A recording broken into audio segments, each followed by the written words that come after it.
حضرت موسیٰ علیہ السلام نے بھی ایک دن فریاد کر ڈالی کہ مولا میں تیرا کلام سنتا ہوں، میرا دل یہ کرتا ہے کہ باری تعالیٰ میں تیرا دیدار بھی کر سکوں۔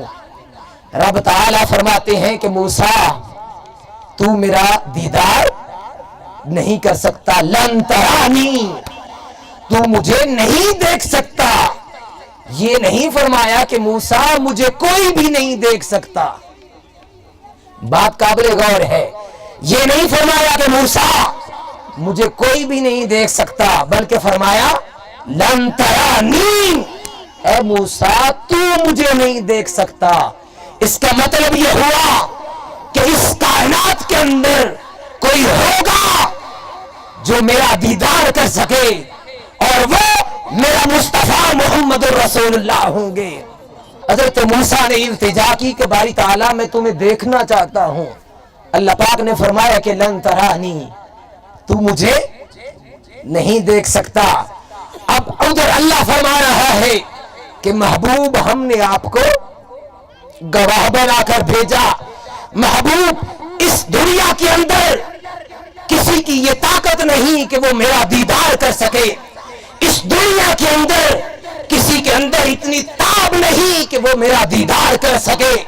میرے نور کی ایک تجلی پہاڑ پر پڑی تھی اور کوہ طور کا وہ پہاڑ جل کر راکھ ہو گیا۔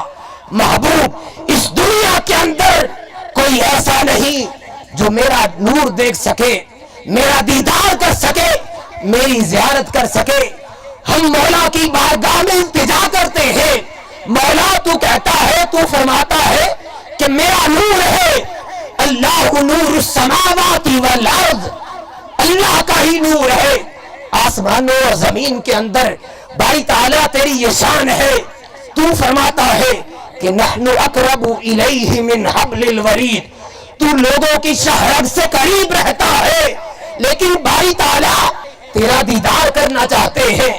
رب نے فرمایا کہ لوگوں میرا کوئی دیدار نہیں کر سکتا، کہ لوگوں اگر تم میرے نور کی جھلک دیکھنا چاہتے ہو، میرے نور کا نظارہ کرنا چاہتے ہو، تو میرے مصطفیٰ محمد الرسول اللہ کو دیکھو۔ میں اپنے نور کا ان کو گواہ اور شاہد بنا کر بھیج رہا ہوں۔ اگر تم ان کی زیارت کرو گے تو وہ ایسے ہی ہے گویا تم نے میرا دیدار کر لیا۔